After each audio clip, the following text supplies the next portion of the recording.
Welcome to code ruler. Let's rule the coding world. ఈరోజు మన topic వచ్చి Cognizant మీ షో హైరింగ్ అనమాట. So 2024 and 2025 eligible. So 20 LPA 20 lakhs per so ఇది ఏ కంపెనీది, ఇది ఏ లొకేషన్, ఇవన్నీ వీడియోలో డిస్కస్ చేద్దాం. సో ఫుల్ వీడియో చూడండి అండ్ ఒకసారి మన ఛానల్ని చెక్ చేయండి. ఎందుకంటే విప్రో చాలా మంది మిస్ అయిపోయారు. ఏంటి టైం అయిపోయింది ఆ టైంకి. సో చూడండి ఇలాంటి యూస్ఫుల్ ఎగ్జామ్స్ అండ్ అన్ని కంపెనీస్ రిలేటెడ్ డేటా పెడుతున్నాం. సో మన ఛానల్ సబ్స్క్రైబ్ చేయండి. సో కాగ్నిజ్ ఏంటంటే జెన్సీ ప్రో, జెన్సీ నెక్స్ట్ ఇదే అనమాట. ఈ వీడియో నేను చెప్పాను. సో దీన్ని ఒకసారి అప్లై చేయండి మీరు. సో ఒకసారి చూడండి, కింద డిస్క్రిప్షన్లో కూడా ఈ వీడియో లింక్ ఇస్తా. ఎందుకంటే ఇది మార్చి 7th దాకా టైం ఉంది. సో మార్చి 7th దాకా టైం ఉంది కాబట్టి మీరు చూసి అప్లై చేయండి. నెక్స్ట్ మనం మీషోలోకి వెళ్ళిపోదాం. చూసారంటే మీషో అనమాట. ఇది హ్యాకర్ ఎర్త్ వాళ్ళు. సో ఈ లింక్ కూడా మీకు కింద డిస్క్రిప్షన్లో ఇస్తా. ఫుల్ వీడియో చూడండి ప్రజెంట్. సో మీషో వచ్చి 2024, 2025 బ్యాచ్ వాళ్ళని హైర్ చేసుకుంటుంది. ఎస్టీఈ ట్రైనీ. లొకేషన్ వచ్చి Bengaluru. Stipend 1 lakh per month. అదేంటి నువ్వు 20 ఎల్పిఏ అంటే నేను ఇందులోనే చూపిస్తాను. సో ఎస్టీఈ ట్రైనీ అనమాట మీ రోల్ మీషోలో. అండ్ జాబ్ డిస్క్రిప్షన్లోకి వెళ్ళిపోదాం. సో జాబ్ డిస్క్రిప్షన్కి వచ్చామంటే చూడండి, location Bengaluru, software developer trainee.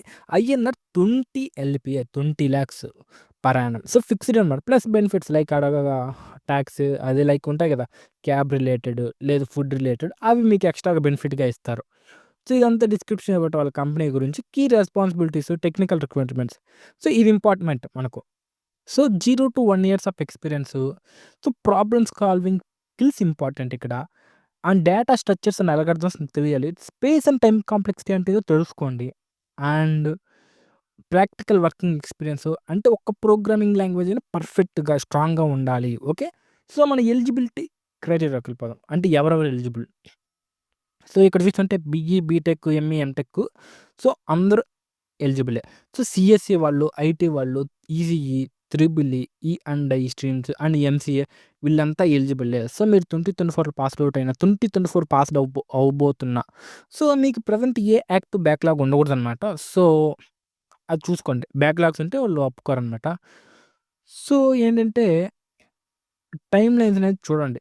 అంటే చాలా ఫాస్ట్‌గా ఉంటది. అండ్ అందరూ ఖచ్చితంగా బెంగుళూరు పోవాలి. అంటే ఇఫ్ ఇన్ కేస్ మీరు ఒప్పుకుంటే, అంటే మీరు ఎలిజిబుల్ అయితే మీరు బెంగుళూరుకి వెళ్ళిపోవాల్సొస్తుంది. అండ్ 2025 ఎలిజిబిలిటీ అనమాట ఇది. అంటే 2024 అంటే వాళ్ళు ఈజీగా వచ్చేస్తారు. 2025కి, 2024కి డిఫరెంట్ ఎలిజిబిలిటీ. సో అదేందో చూద్దాం. సో డేట్ ఆఫ్ జాయినింగు అది చాలా ఇమ్మీడియేట్‌గా ఉంటది. సో మీరు పర్మిషన్ తీసుకోవాలి. ఏంది మీ ఎడ్యుకేషన్ లైక్ కాలేజెస్ వీటిలో పర్మిషన్ తీసుకోవాలి. ఎందుకు? ఎందుకంటే మీకు ట్రైనింగ్ అనేది కంపెనీలో తొందరగా స్టార్ట్ అవుతుంది. సో మీరు ఇప్పుడు దాకా మీషోలో 6 మంత్స్ బ్యాక్, ఇప్పుడు దాకా 6 మంత్స్‌కి ఎక్కడ మీరు అప్లై చేసి ఉండకూడదు. ఇది మెయిన్ అనమాట. అండ్ 2024 అయితే ఎర్లీయస్ట్‌గా జాయిన్ అయిపోవాలి. అండ్ సేమ్ మీకు కూడా 6 మంత్స్ బ్యాక్ ఇప్పుడిదెప్పుడు జాయిన్ అవ్వకూడదు.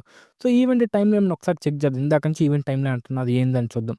సో ఒకసారి చూసారంటే రిజిస్ట్రేషన్ 27th ఫిబ్రవరి ఓపెన్ అనమాట. డెడ్‌లైన్ వచ్చి 14th మార్చ్. తొందరగా అప్లై చేయండి. And email communication 21st, coding round వచ్చి 22nd, email communication 24th, technical hiring interviews 4th April నుంచి 11th April, offer letter roll out వచ్చి 12th. సో మీరు ఫాస్ట్‌గా అప్లై చేయండి. ఫాస్ట్‌గా చూసుకోండి. Thank you.